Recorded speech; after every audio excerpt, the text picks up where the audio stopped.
मंडी में कपास की नई फसल पहुंचने में अभी 1 महीना है, लेकिन अभी से भाव आसमान पर है।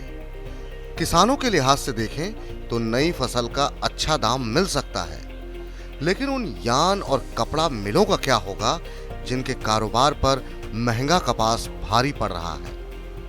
पिछले साल अगस्त में जितना कपास खरीदने के लिए 59,000 रुपए लग रहे थे, इस साल उसके लिए 61% ज्यादा भाव देना पड़ रहा है। विदेशी बाजार में कपास के भाव आसमान पर हैं। इस वजह से इंपोर्ट की गुंजाइश भी कम है। ऊपर से कपास के सबसे बड़े निर्यातक अमेरिका में इस साल उपज 28% घटने की आशंका है। अमेरिकी कृषि विभाग का मानना है कि वहां पर 35% फसल बहुत खराब स्थिति में है और इस वजह से उत्पादन घटकर 27 लाख टन रह सकता है। पिछले साल अमेरिका में 38 लाख टन से ज्यादा कपास उत्पादन हुआ था। उत्पादन घटने की स्थिति में निर्यात में भारी गिरावट की आशंका है।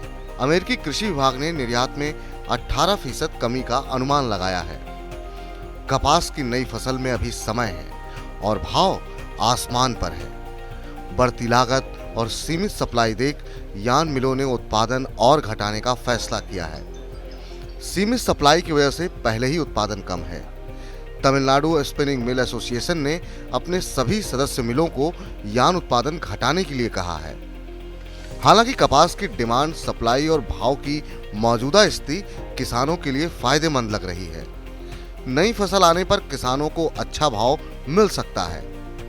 इस साल खेती भी पिछले साल से ज्यादा है। 18 अगस्त तक देश भर में 124.27 लाख हेक्टेयर में खेती दर्ज की गई है। पिछले साल इस दौरान 116.51 लाख हेक्टेयर में खेती हुई थी।